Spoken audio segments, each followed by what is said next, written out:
Good morning and welcome to Daily Reflection with Aneel Aranha. Today is the 27th of January 2018 and we're going to reflect on the Gospel of Mark, chapter 4, verses 35 to 41. Great story here.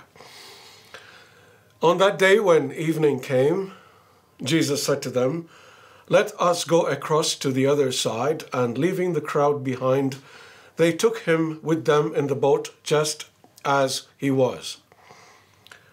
Other boats were with him.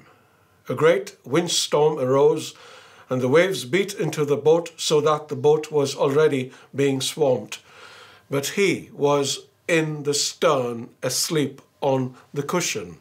And they woke him up and said to him, "Teacher, do you not care that we are perishing?" He woke up and rebuked the wind and said to the sea, "Peace, be still." Then the wind ceased, and there was a dead calm.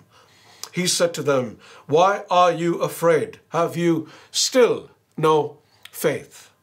And they were filled with great awe and said to one another, "Who then is this that even the wind and the sea obey him?" The Gospel of the Lord. I absolutely love this story, and you will see why in a minute, and then you will love it too. Imagine this scene. The apostles are in a boat in the middle of the sea. There is a storm blowing, the waters are churning, the boat is rocking, and even though they are seasoned fishermen used to storms, this one is so big they are afraid. I think you can relate to that, can't you? We have storms that hit us all the time. Storms that threaten our relationships, our occupations, our finances, our health.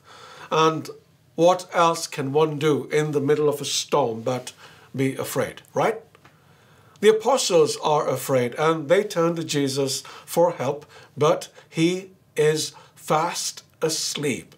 Imagine, what kind of a guy sleeps in the middle of a storm?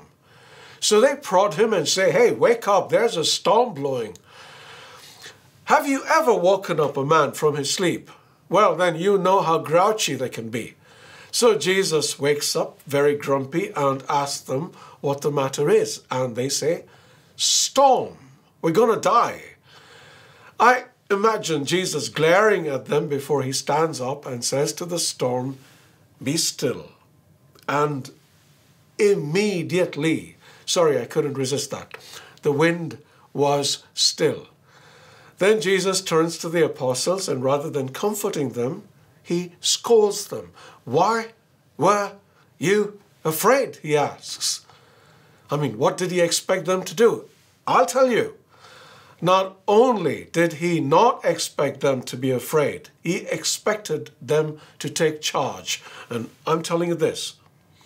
If any one of them had stood up in the boat and said to the storm, "In the name of Jesus, be still," the storm would have ceased. That is the faith he expected of them, and that is the faith he expects of us. Reflect on this today. If you truly believe that Jesus is with you, then you have nothing to fear, even if there are times that he doesn't appear to be listening. And then you can sing this popular song. "With Jesus in my boat, I can smile in the storm. Smile in the storm, smile in the storm. With Jesus in my boat, I can smile in the storm. When I'm sailing home." Smile through the storms in your life this year. Be blessed.